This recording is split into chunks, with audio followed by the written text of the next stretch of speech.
Na guys, yung time na yan, kami ipaalis na guys. Pinapaandar ko na yung makina. Kami maninisid na ng langaan at balakwit. Sisinyas pa ako dyan guys, aking asawa na pasagutan ko ang bangka para hindi sumabit sa may tali kasi dyan guys. Hindi agad naandaran guys, kaya inaayos ko muna yung gasolinahan ng makina. Yun, umandar na guys, kaya tinakpan ko na. Guys, ito na aming area, aming panisisiran. Naghahanda na po aking asawa, kami lulusok na sa tubig.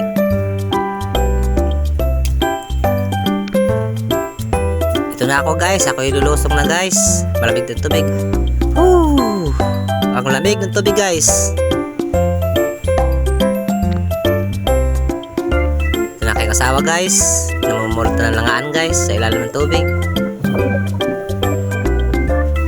May dala na siya, may kuha na siya guys. Kumutlaw na siya guys. Yan, naka-pisnit, naka-sityo. Yan ang mga isdang yan guys. Yan ang tinatawag na perkula o kaya nemo. Ang ganda ng isdang kulay guys. Yun, palo, muang. Guys, naglangoy-langoy na aking asawa. May dala po siyang langaan o hawak. Ayan ang aking bangka guys. Ilalagay na ng asawa ko ang kanyang langaan. Yun, may napana siyang waho guys. Yun, sapol ang samaral guys. Pinala ng misis ko guys. Yun ako guys oh. May pugita. Kinikiliti ko, kinuha ko guys.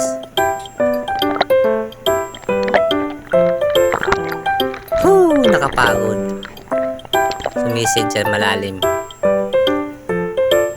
So guys, kami nakaahon na guys. Napansin sa likod may bangka po guys. Yun ay naglalambat. Ito ko lang review guys. Sasalita ko yan guys. Pero mahina ang voice. Kaya namaming lugar sa hulo. Kaya kay misis naglangoy-langoy guys. Napapansin niya may naglangoy-langoy dun sa malayo. Hindi ba ang aking misis naghahanap ng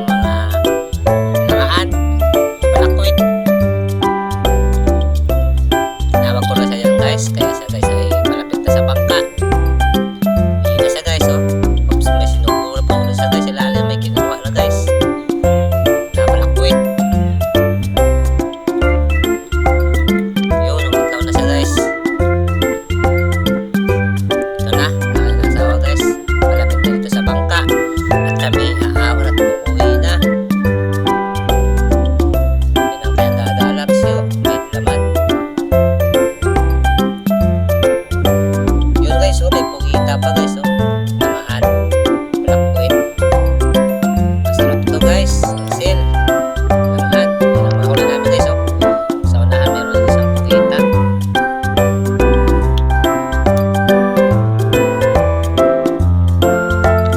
Ang asawa. Nakakit na siya. Nakakit na siya sa batangan ng bangka guys. Siya ay nakakit na guys sa bangka. Natawa pa siya guys oh. Smiling face akong asawa guys oh. Diyan. Yun, umahon na siya guys. Ayusin mo para hindi ka malaglag. Oh my God! So guys, kaya yung time na yan guys, kami may umuwi na. Tanghali na guys. Umuwi na kami sa amin guys. Kami nagugutom na guys. Yan ang aming lugar guys oh. Magaganda ang view. Yan ang aming lugar guys.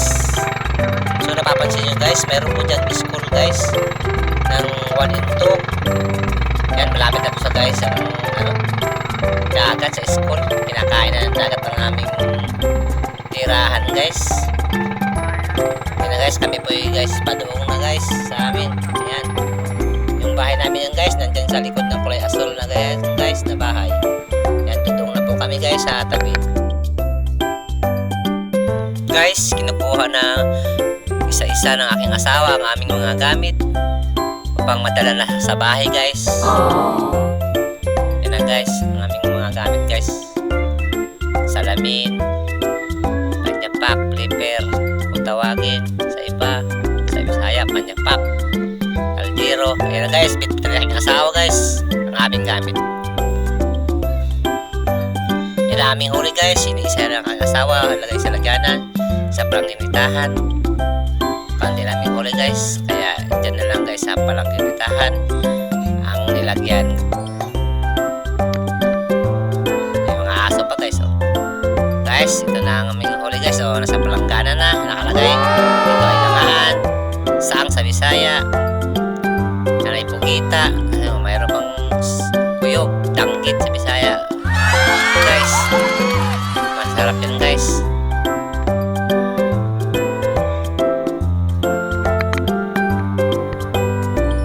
Ito yung time kami umuwi na kami kumakain.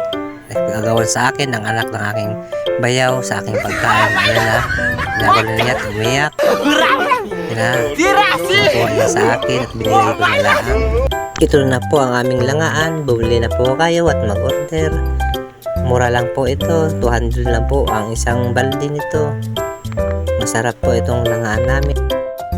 Guys, ito na po ang huli namin sales guys.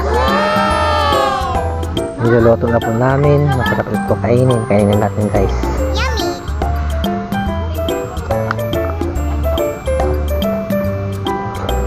Guys, sarap.